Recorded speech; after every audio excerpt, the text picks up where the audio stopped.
think all of you can hear me. We're on. That's great. And we're moving ahead to next. So Eric and I, we talked about what are we going to bring to the folks here. All of you come from various backgrounds, lots of advisors that know so much, students that are on the cusp of the next generation. What could we bring to you that would bring value and clarity? And we thought we'd take a step back, and of course you're not going to have a succession plan from this session, but we thought we'd help you by giving you some tools and ideas of how you could prepare to go up the mountain. And Eric's going to give a really clear example of some ways and sort of the impact that tax planning can have. And I'm going to talk about, and hopefully get all of you to do, some things that you can do before you start the journey. So that's Eric and I in a great picture. Eric loves Canmore. In fact, he got married in Canmore a few years ago now, so he's happy to be here. As mentioned, I'm BDO's National Director of Agriculture. BDO is an accounting firm, obviously, but we have a whole bunch of other services, including business transition services. I interviewed, actually, many of the people here about succession and transition planning over the course of 20, 25 years, since the early 90s. And I got to sort of watch the evolution of how we did this. And I think that agriculture is way ahead.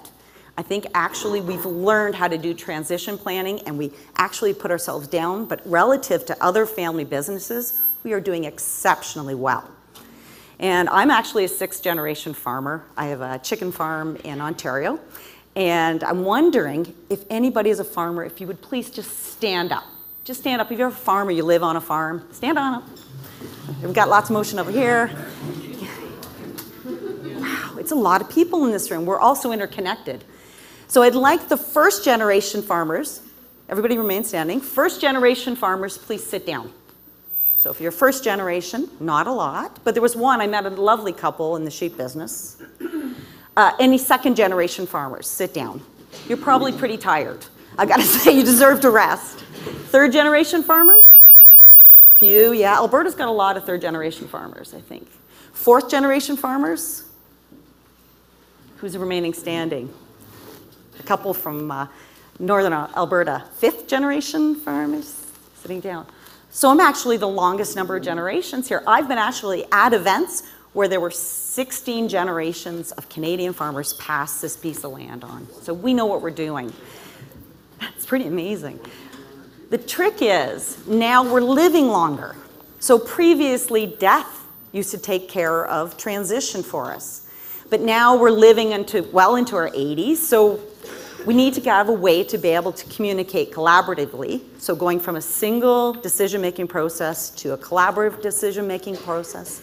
And also, our farms are way more complex, and of course, we're talking way more dollars than ever before.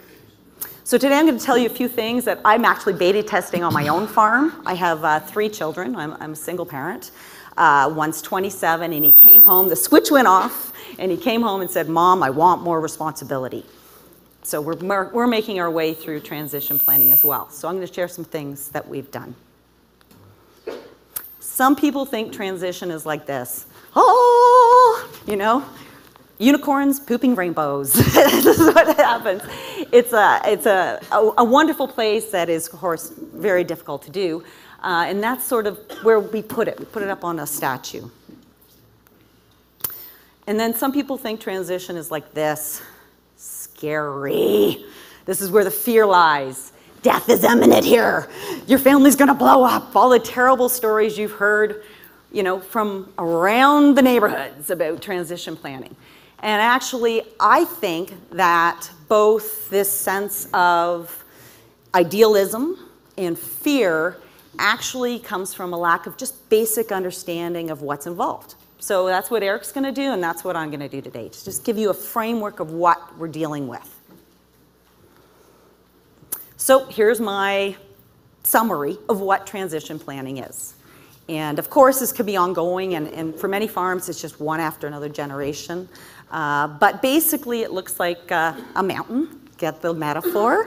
A colleague of mine uses a funnel as an example, but I've turned it upside down. So at the bottom, we are preparing the business. All the advisors know this. This is what they do. We're preparing the people, including the non-farming people, and I think we've missed that step previously. We have to get much better at that. In this presentation, we're going to use N generation for next generation, or new generation, and E generation for exiting generation. And I think I'm going to call it exciting generation, because now I'm the exiting generation. Up on top, then above that, you get sort of you're solving the problems. So you identify the problems and challenges, and you move together collaboratively with solutions. And at the very top comes in the likes of Eric. This is when you get all the paperwork done, the wills, the shareholders' agreements, and the tax planning. So right up at the top, when you get some clear solutions for your farm figured out. Now, I actually saw a helipad here in Canmore, and I feel like this is what it's like for a lot of people. They all want to go heli skiing, so they want to take the helicopter up to the top. Way more fun, right? Way easier, pretty expensive, and it can be. So Eric will get a call. Yeah, okay, so, yeah, my daughter's coming back from Olds in the spring. Yeah, we already started building the barn. And Eric will ask, so have you talked to her? No, she's coming back to the farm. Yeah, okay, and you've already started building, yeah, so Eric, we need a tax plan for succession.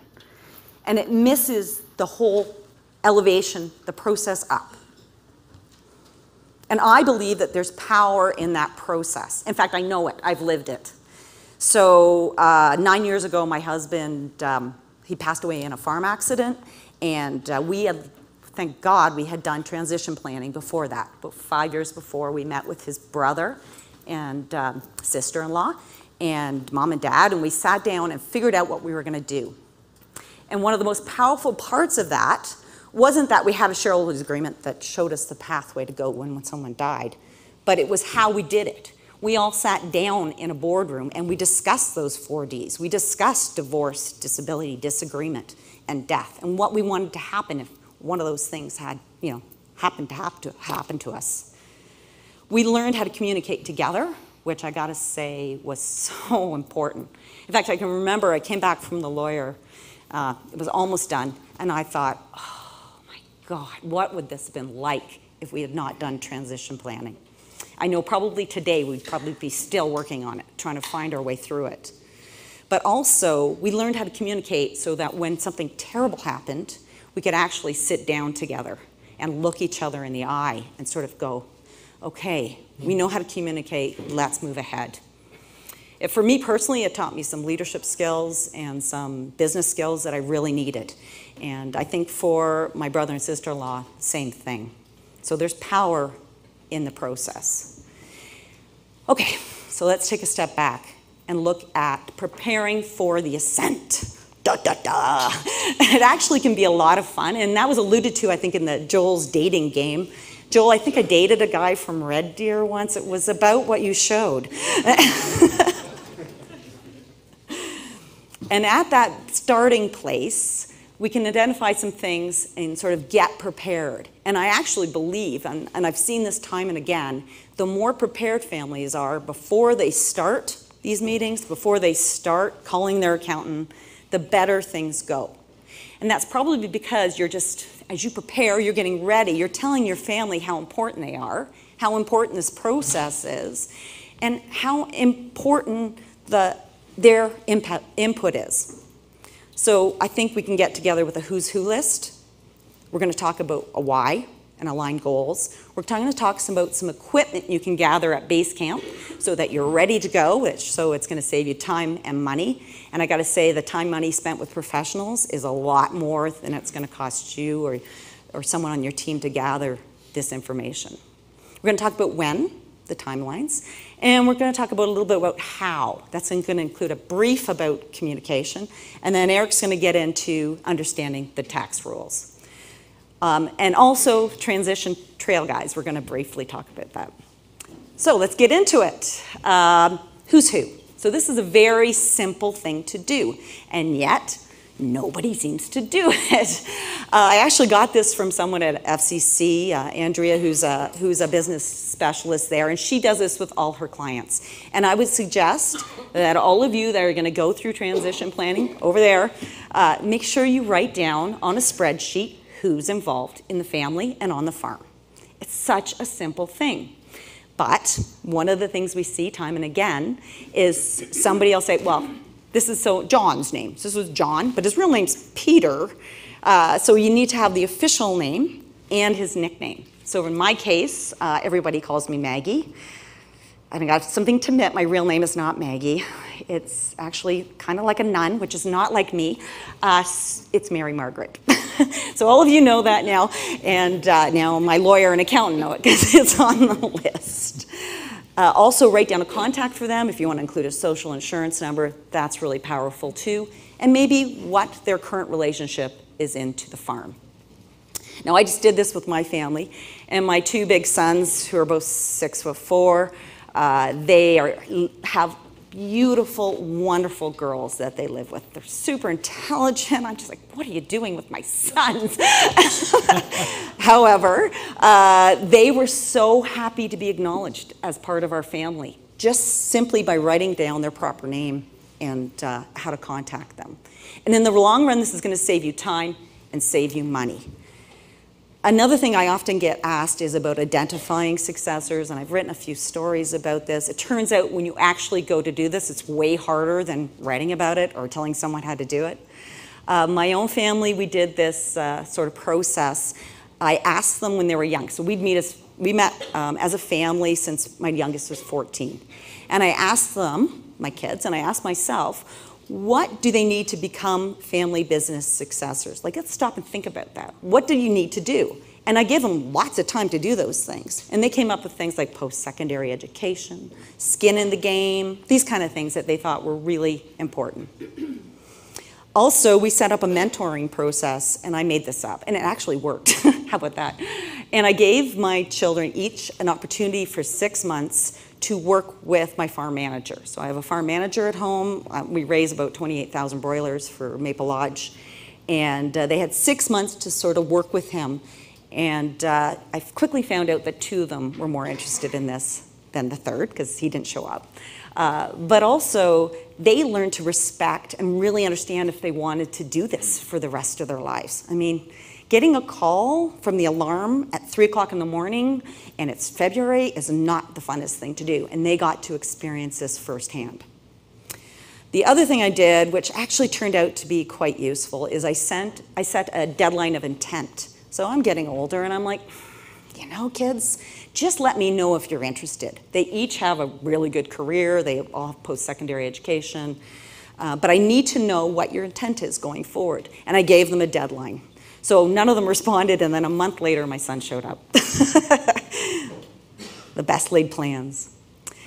Setting a goal is really important. And, you know, if dad's at the top of the 3 sisters, and mom's over here, and son is over here on the left, wow, you're not going to get to where you need to go. So most transition planners will ask you this. For you to consider your transition plan a success, what 3 things must happen?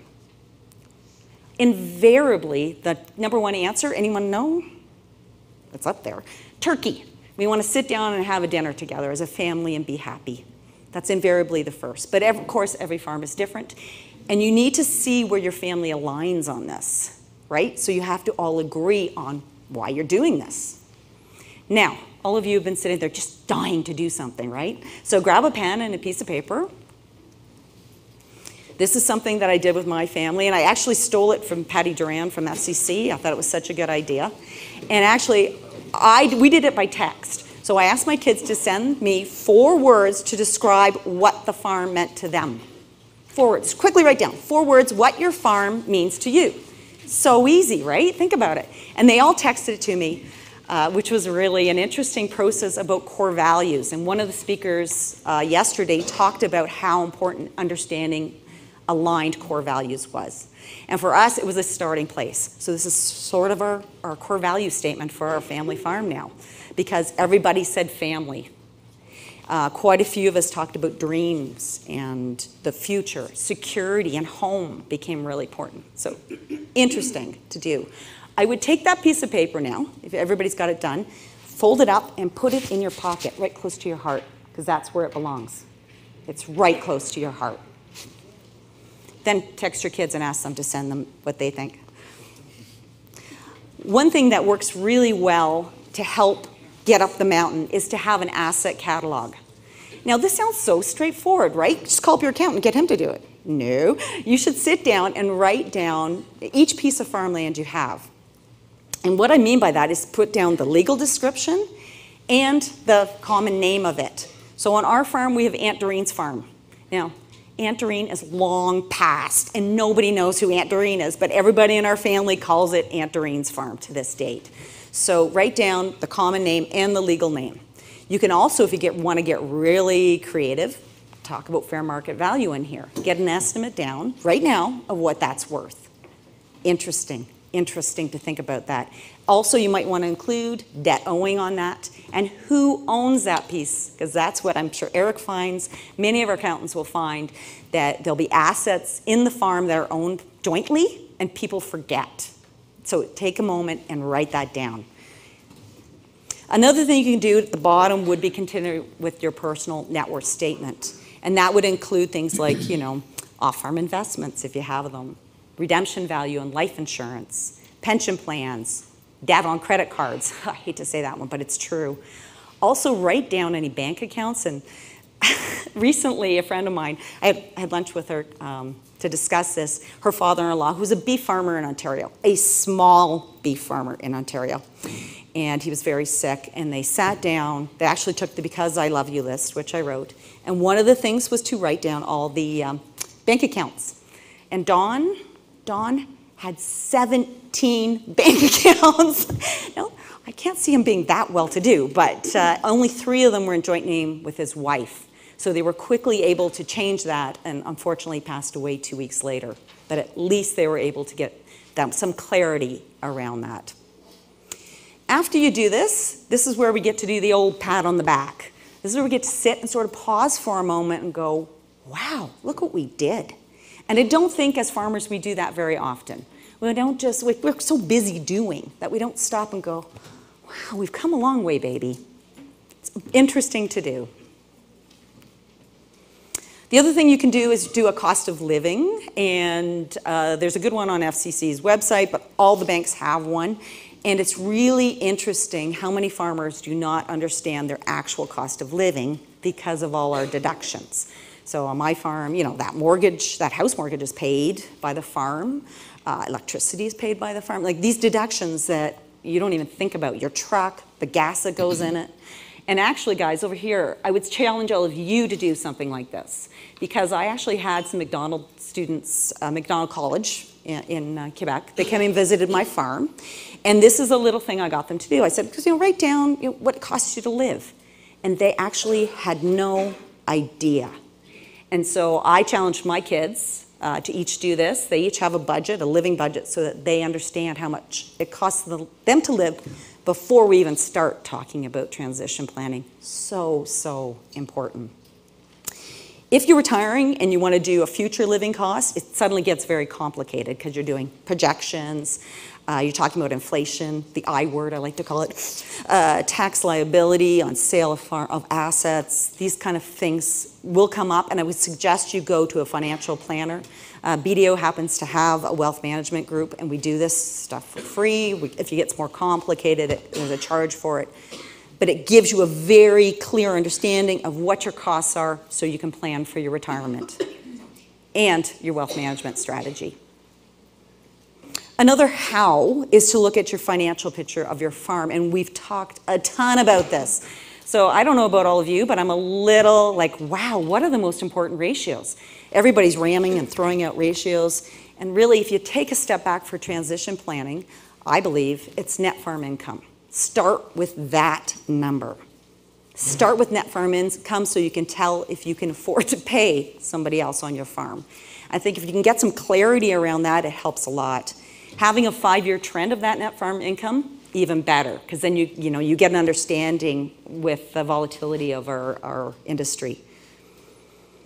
Another thing that you can do is understand the personal draws. So I've had farmers come up to me and we're talking about living expenses, and they said, oh, we live on $10,000 a year. I'm like, yeah, right. You do not live on $10,000 a year. But they looked at what they drew out of the farm, and that was a missed idea of what it truly was. Also looking at your balance sheet is important, and all of these young farmers over here, when you go to get a young farmer loan, you better start with knowing some key ratios on that balance sheet. Go with your parents to the accountant, ask them questions, ask them what they think is the most important ratio for your farm as it stands today and what you want to do with it in the future. Those are good questions to ask your accountant. The thing is, you're going to be going from, again, solitary decision-making, exiting generation, to collaborative decision-making. And we need to have trust that all of you understand the numbers. We need to have trust that you understand the numbers. And I think that anybody older would nod with that one. That's the biggest leap for me, is to make sure that my next generation understands the numbers of the farm. I'm going to quickly talk about cultivating communication, because I believe this needs to be done before you have the big family meeting. I've been involved in one of those big family meetings, and it did not go well because we were not communicating before that. So this is actually a family that I interviewed, and Len Davies, he's over there. He's a transition specialist and an advisor, and he worked with this family. And I love this. They actually had 3 meetings that they would set up. One was an operational meeting. So every day they called it their farmyard meeting. They would meet, the three guys that were working on the farm on a day-to-day basis would meet and talk about what was happening that day. Leslie Kelly, if anybody's from Saskatchewan, you know Leslie, their family called it the deck meeting. They'd sit on the deck and talk about what was happening today while they drank coffee. The second meeting they had was a little more formalized, but not, nothing too stringent. The decision makers of the farm would meet with the bookkeeper, and they would go over cash flow and discuss any major issues that they needed to discuss, business issues. And that really helped them. And it also quickly talked the next generation about how the impact on cash flow with purchases. And that was an important decision for them. And finally, the third one, which is my absolute favorite, they had a family meeting once a year. And they would go off-site, they booked a restaurant, and they were insistent that the spouses came along. They were so insistent that they actually hired daycare that day to look after the kids so that the women would have full attention for that day. And that was really important for this family because they were making decisions that day on how the farm was serving the family. That's what it came down to. They look at their financials, and if you want to ask Len about it, he can give you all the details. And finally, when. So I am a firm believer that timelines are guidelines. So this question is really about putting up bumpers in the bowling alley. It's not going to give you, this is not written in stone, but this is going to help guide you. So everybody's got that piece of paper in front of you? Great. Take it and split it in half. Just split it in half and put a big circle on each side. Everybody, it's not complicated, just put a big circle. On the left side, you got it? I want you to think about an average day today on the farm and what that looks like as far as how many hours you put it into everything. So if you, milking cows, it's going to take you 6 hours. You put that in the pie chart. Just quickly do that. If you're not going back to the farm or if you're not farming, just write what your typical day looks like now. Just think about that and just fill that in. 2 hours for Netflix binging Yellowstone? No, that shouldn't be on there. Write that down. Okay, got it. On the other side, I want you to take this home and think about when you retire, so all the exiting generation, what is that circle going to look like? Think about what you want to do when you don't have to manage the farm anymore. For the new generation, I want you to think about how many hours you'd put into managing and what you want to do in that time frame. Is it going to be 2 hours of data analytics? Think about that. And I think probably it's going to be at least an hour of data analytics every day going forward. So think about how it's going to change. And then you can have a discussion with your partner about that because they don't have to be the same. But I think this is where you start creating clarity. Because basically, transition planning is moving from labor, you see this, labor, to management to ownership. That's all it is. This is not rocket science, people. That's all it is. So let's start talking and putting some frameworks in time. Now, I think I have time. One of the things I really got a lot out of myself was to create a timeline. So I put 30 years, so you can kind of guess my age. The average age of people live to be 85. And I started thinking about, what do I really want to do in my retirement? Travel was a big thing for me. And so I wrote actually down 10 places I wanted to go and things I wanted to do in countries. And I thought, wow, I need 10 years to do this. And they were pretty exciting, because I'm an exciting generation. They were exciting things. So I'm like, ooh, I better do that before I'm 75 or maybe 70, go on those big trips, one a year. Oh my God, I gotta retire by the time I'm 60. Gave me sort of a framework. What was really interesting is when I shared it with the successor of our family farm and asked him to do it. So that really put some ink on them and what they thought, when they thought they should be owners, when they thought they should have management decision. And we started, it's really a discussion platform that we came to around time, because time is a lot easier to talk about than money. And it was a really good way for us to get started. The other thing that you can do in your little base camp is to start gathering advisors around you.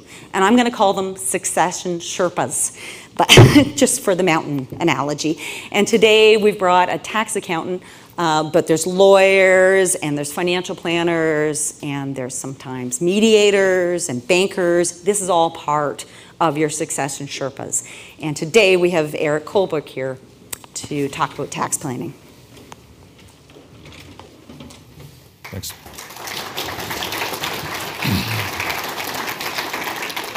Thanks, Maggie. So as Maggie said, you sort of need a team of people to help you with farm succession.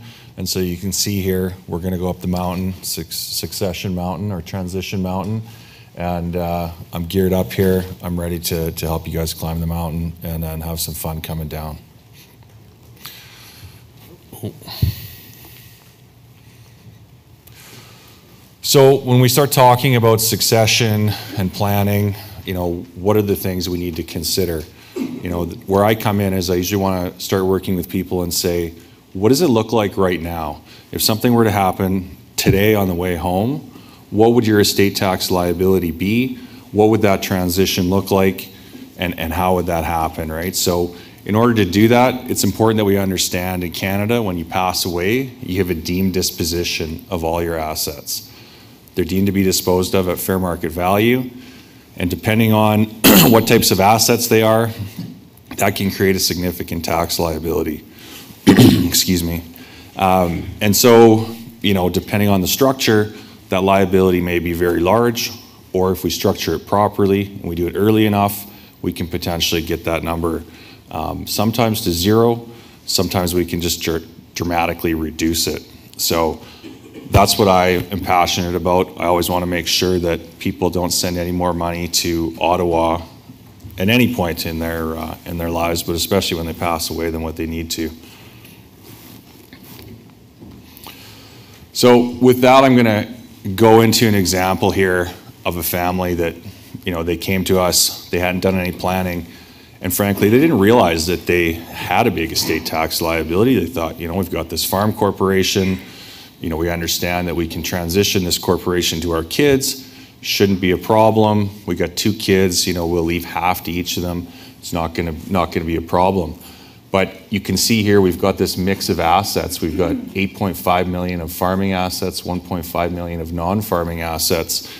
And we're gonna talk a little bit more later about why that's a problem. But essentially what that means is these shares can't transition under the intergenerational rollover rules. The shares can't qualify for the lifetime capital gains exemption. And they're probably gonna have a problem if this estate has to pay out 2.4 million in tax when mom and dad pass. So with that, what are some of the things that we can do? So in general, farming assets can be transitioned to the next generation in a tax deferred manner. Obviously the rules around that are complex, but for the purposes here, I want to make you aware that in general they can transition in a tax efficient manner.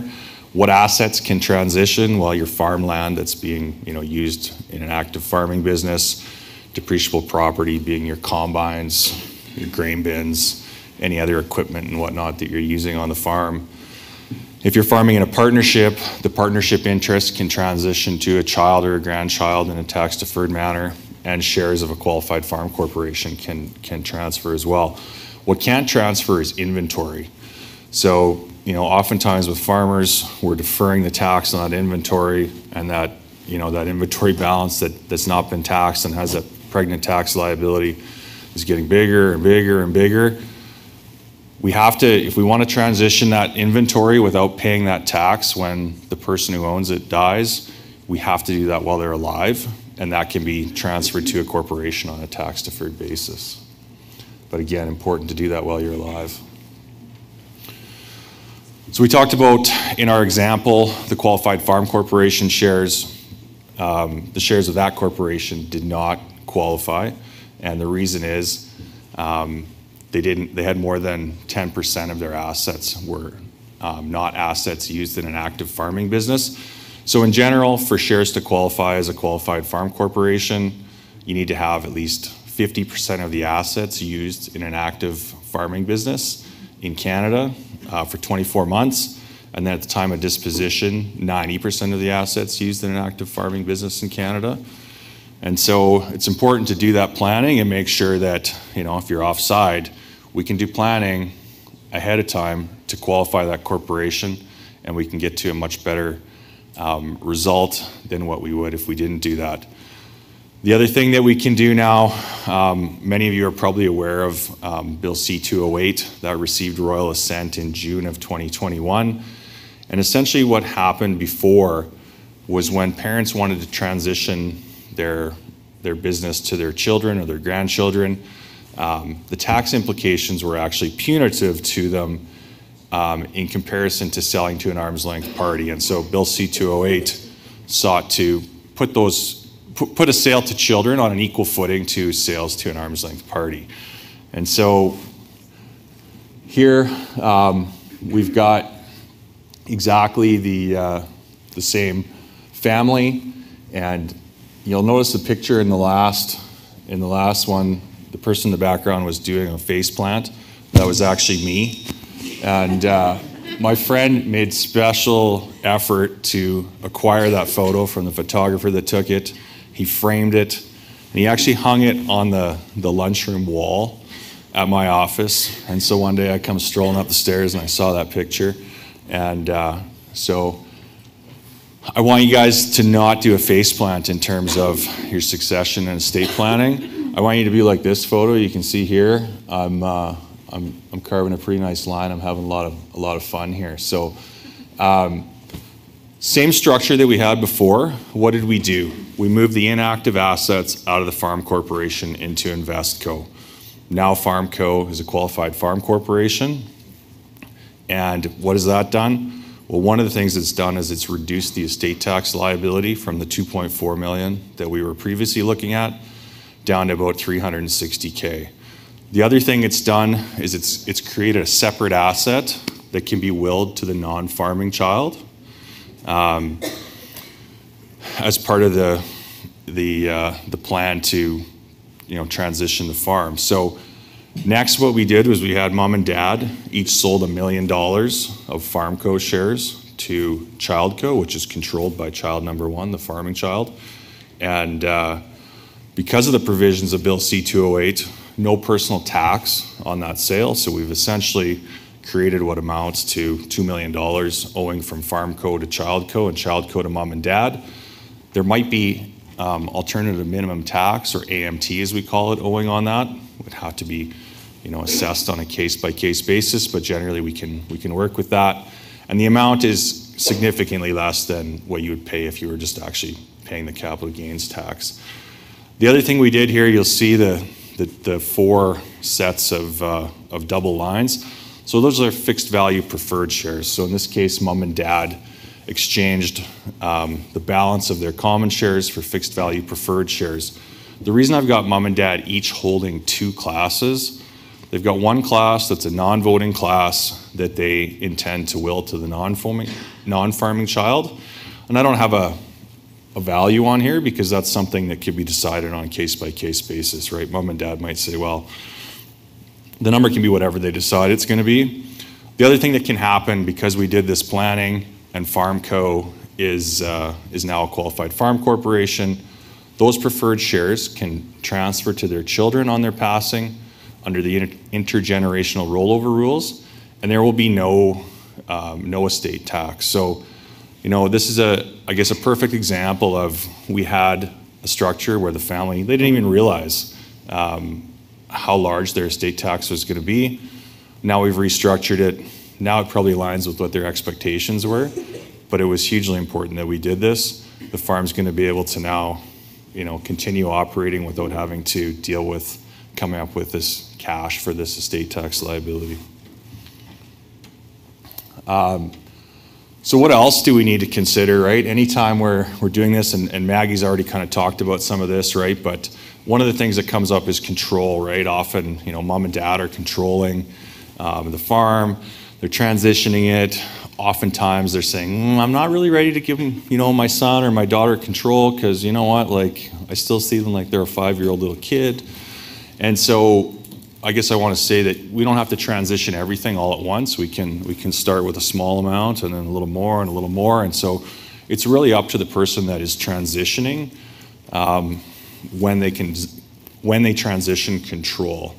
Other considerations, again, already touched on briefly, but how are mom and dad going to be paid, right? Where's the cash flow going to come from? Does the farm corp, does it make enough money to support, it was supporting one family, now it needs to support two. Is the cash flow there? Maggie talked about her personal experience, right? How's tragedy or divorce going to affect the farm, right? If someone passes away unexpectedly, do we have life insurance? Do we need life insurance, right? That's why it's so important to start this process so that you can understand what your estate tax liability might be. And then from there, you can decide maybe you do need life insurance, maybe you don't need life insurance. The unanimous shareholders agreement. It's much easier to have those conversations up front. Everybody understands it. As Maggie said, when she needed to use hers, everyone already understood it. There was no room for arguing. It was already down, and that's a hugely powerful thing when you're in that situation. Last one on the list here: prenuptial cohabitation agreements. I'm not a lawyer, but if you've got a farming child that's getting divorced, if that departing spouse is looking for a large payout, that could potentially have a significant impact on the farm. So I would encourage people to have those conversations, talk to your lawyer, and see if that's something that, in your particular situation you want and need to do. And the last one here, the non-business considerations, right? A lot of times clients come in and one of their biggest stresses is, how do I provide for the non-farming children, right? And oftentimes parents think that it needs to be equal, right? We got $10 million of value, non-farming child's gonna get $5 million, farming child's gonna get $5 million. And what we often say is fair is not equal is not always fair. Maggie's words, fair is making sure that all of your children are successful. And so, you need to split it so that the farming children can continue on without being saddled with, debt to pay out the non-farming child, essentially. So some closing thoughts here. Transition mountain, it's hard. I think oftentimes people find that starting is the hardest part, right? So if you've got that, if you're thinking, we got to do this, you know what? Give your advisors a call and get the process started. Remember that your situation is unique, so you're not going to phone me or any of the other advisors, and we're not going to have a cookie cutter solution, right? We really need to sit down with you, understand your particular dynamic, the facts. What does the structure look like now? What would you like it to look like, right? Do we have one large farm that we need to split into two farms because we've got maybe two kids that don't get along, and is the farm big enough to do that and be viable? It's all a process. These are all conversations that need to happen. And time is your friend. I said it earlier, and I say it to people all the time, like the earlier we start this transition planning, the more likely it is that we're going to get to a favorable result, and we're going to get to the result that you ultimately want. So, the time to start climbing up the mountain is now. If you just sit and look at it, the snow is going to melt, and then coming down isn't going to be as fun because you won't be able to snowboard or ski. So with that's kind of concludes our presentation. I would encourage you to reach out to your BDO advisor and get started on the transition plan. Just so everybody knows, what I gave you on your table included a couple pieces of information. One is something that Heather alluded to earlier. It's FTA Day, Farm Transition Appreciation Day. We've been doing this, and it's often led by Heather and her team, for about 3 years, and it's gaining momentum. So it's like a groundswell movement to talk about transition in a positive way. So it's about, this year the theme is Dawn of a New Generation. Hello, new generation. So we want you posting on social media on January 10th. The other thing is I handed out postcards. This is a virtual conference that BDO puts on. This is our second one. We had 500 people sign on last year. All you have to do is go to the QR code. It's free. This year, the theme is decision agriculture. So it's all about making tough decisions. And as we've learned over the course of these presentations, the decisions are getting tougher. So I think we all need a process in which to think about buying land, buying quota, transferring farms. So hopefully you can join us on Groundhog Day.